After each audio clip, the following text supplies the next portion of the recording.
The boy just accidentally squirted ketchup on himself. He turned and was horrified to see his mother was pointing a camera at him. He quickly asked his mom to delete the video, and Daisy agreed to her son's request. But just as she was about to delete the video, she accidentally pressed the rewind button. In an instant, everything around them suddenly started to play in reverse. Time actually went back to the moment her son picked up the ketchup, but their strange conversation caught the attention of a nearby cop. Daisy felt a wave of unease. Soon the two of them left the restaurant, but the uneasy feeling only grew stronger as they drove onto the highway. To help his mom calm down, Mike turned on the car music and stepped harder on the gas. But Daisy still felt uneasy, so she told her son to slow down. But Mike picked up the camcorder, wanting to record his mom's anxious state. The officer noticed the camcorder in the car. He questioned them if they were filming him, then angrily reached in to grab it. In the chaos, Daisy accidentally pressed the rewind button. Time began to reverse again. Everything around Daisy played backwards. When she came to, she realized she was back at the moment her son picked up the camera. Seeing his mother in pain,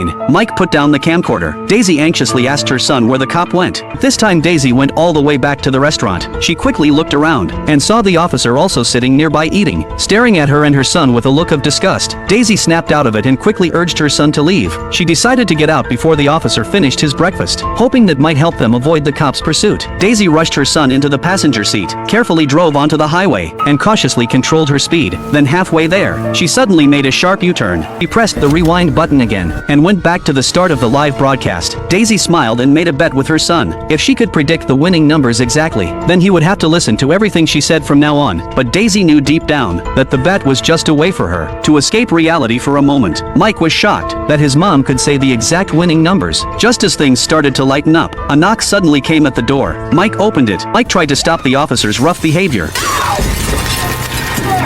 The officer pulled out his gun again. Daisy immediately hit the rewind button.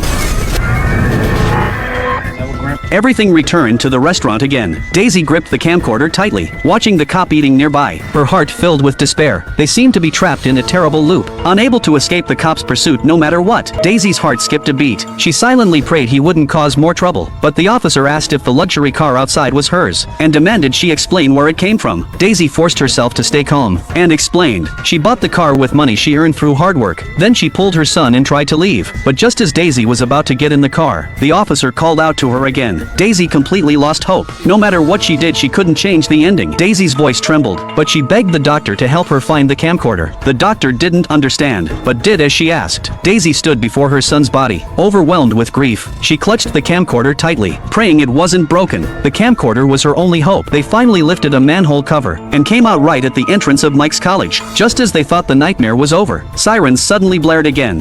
You three, stop where you are.